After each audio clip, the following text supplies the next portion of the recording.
This is KGW News at Sunrise. And good morning. Thanks for getting up with us on this Sunday. I'm Tim Gordon. And I'm Christelle Kumwe. This morning on Sunrise, the EPA is sending federal funds to Portland to clean up a toxic dump site. We'll tell you the next steps to clean up Bradford Island.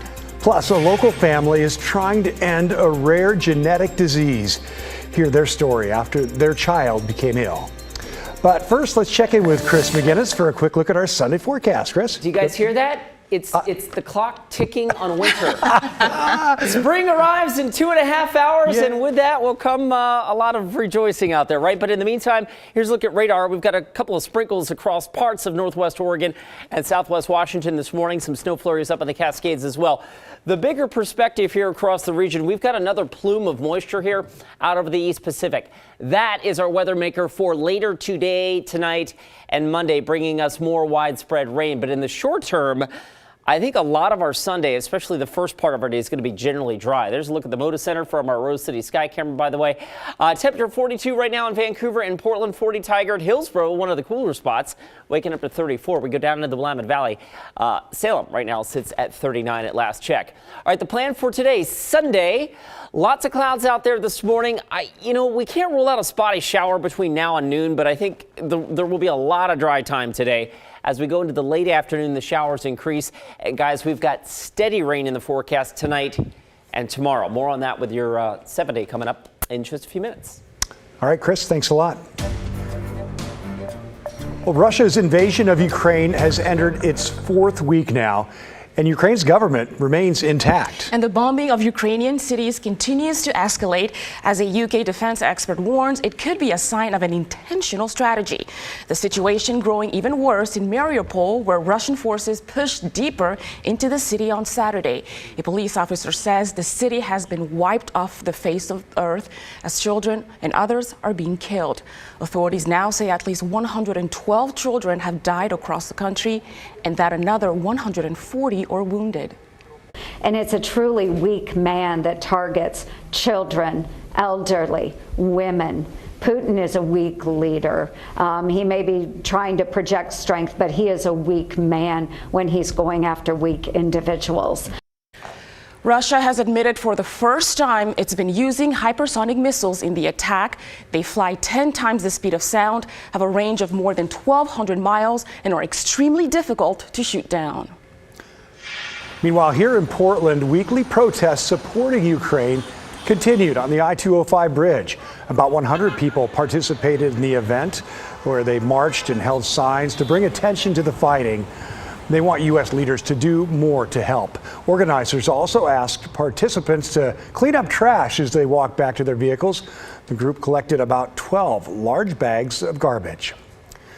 Well, last March, TriMet handed over control of transit policing to the Multnomah County Sheriff's Office. Well, since then, TriMet has been building and training an unarmed safety response team to reassure people of their presence and help riders in need. The safety response team began riding MAX trains last fall. Chris McGinnis shows us what this team is all about. What surprised me was how willing and open people are and can be with us on a train ride.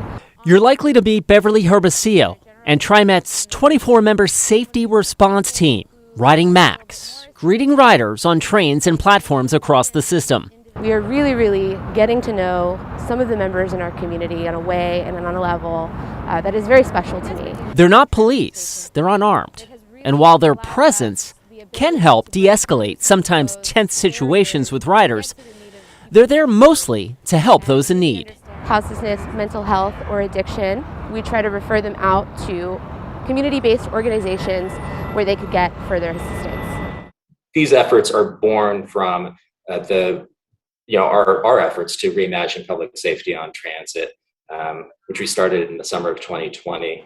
TriMet began assembling this team last March, while allowing Multnomah County to take over transit policing. Instead of simply looking at this from the perspective of crime, the holistic approach is looking at what are some of the underlying issues. And reaching out to those who'll allow it. And I have also been able to really come to individuals who are struggling in a moment and provide them with assistance that can sometimes really make a difference. And that has been so meaningful for me personally. March marks 6 months since the safety response team began riding TriMet. The goal remains connecting riders in need with social services, reducing 911 calls for non-emergencies, and providing emergency supplies for those who need them. Chris McGinnis, KGW News. You've probably driven past Bradford Island near Bonneville Dam in the gorge many times, but what you may not have known is that it is highly polluted from decades of dumping dangerous chemicals.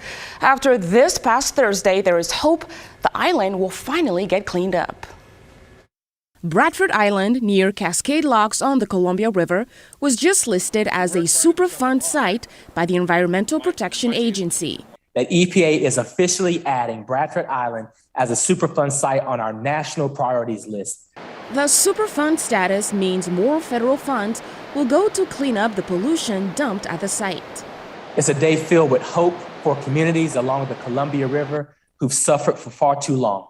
The U.S. Army Corps of Engineers used the island as a landfill for 40 years and was supposed to clean it up.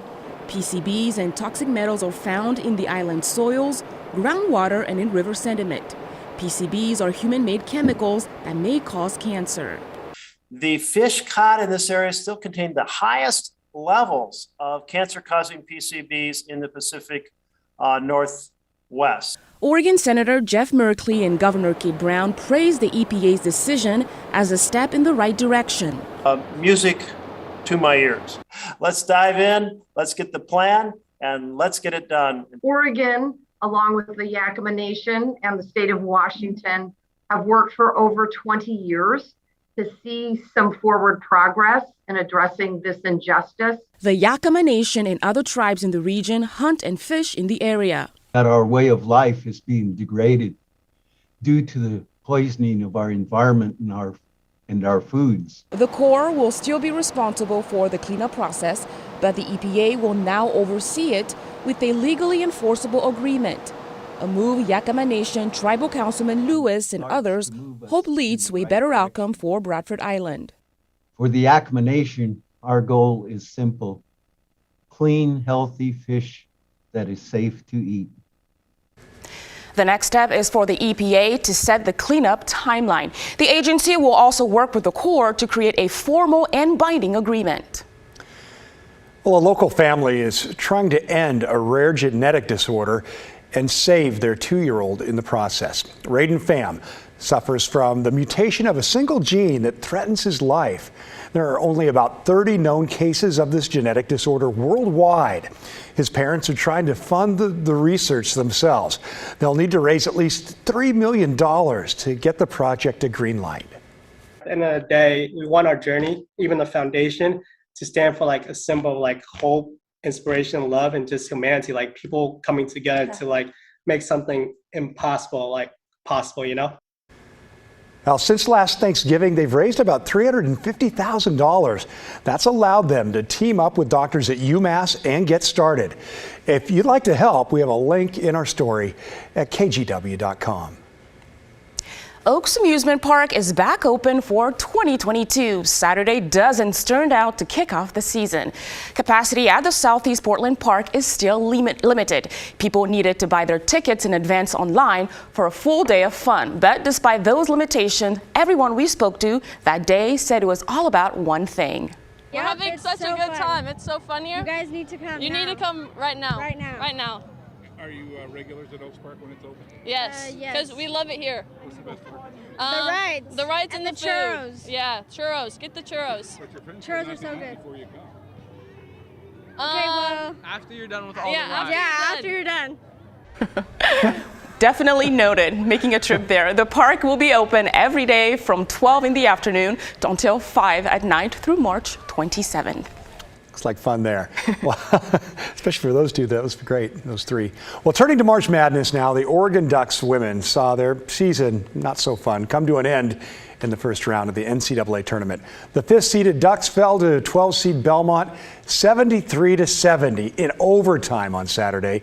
It was a heartbreaking end to the Ducks season, snapping a streak of 4 straight Sweet 16 appearances in the NCAA tournament. The Ducks men also lost in the second round of the NIT. Well, here in Portland, Gonzaga and UCLA have advanced to the Sweet 16 in the men's tournament after wins at the Moda Center. For the top-seeded Gonzaga Bulldogs, they were down by 10 points to Memphis yesterday, but turned it on in the second half to escape with a 4-point win. Final score 82-78. The Zags now head to San Francisco and face Arkansas on Thursday. All right, still to come, an ex-inmate turned teacher for a day recently. Wow, and he's giving local students an eye-opening look at education behind bars, how he's hoping to change lives.